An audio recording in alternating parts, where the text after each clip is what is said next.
như lúc ngày lâu dài yo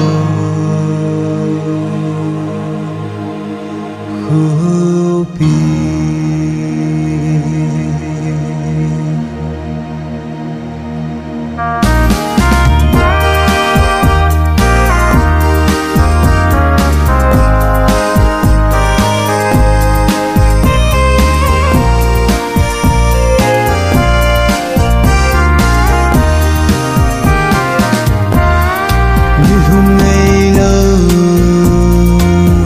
Zion Hopi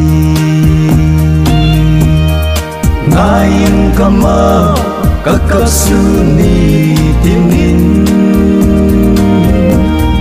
Walau pisil lileng mulhat sa te Kay dia zangun na chugama chun Kangai ta ve Kangai ta ve Amun lau pi Hoy na dâu si sangin Lung si pala Krista mel day chu Muka nung kalu Kamba na dingin Ahoy na say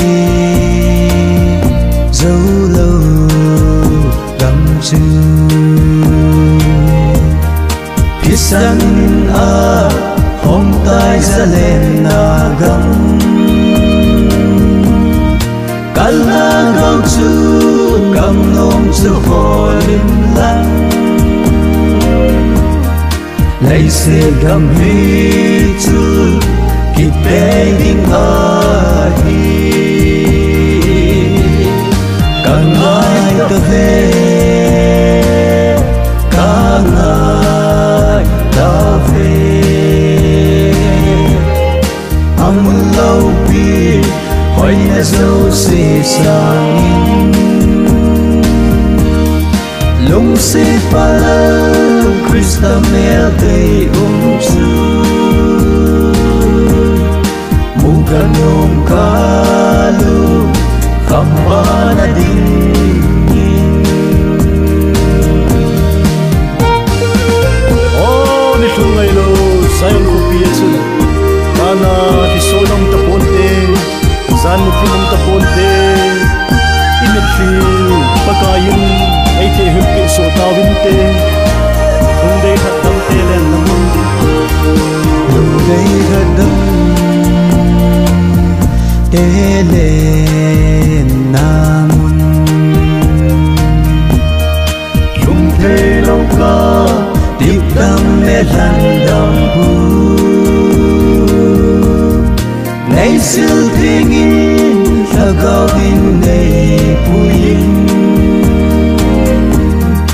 Lalun niyang gam hoy Sukang ay ngeye Kangai ta ve Kangai ta ve Amun lau pi Hoy na dâu si sangin Lung si pala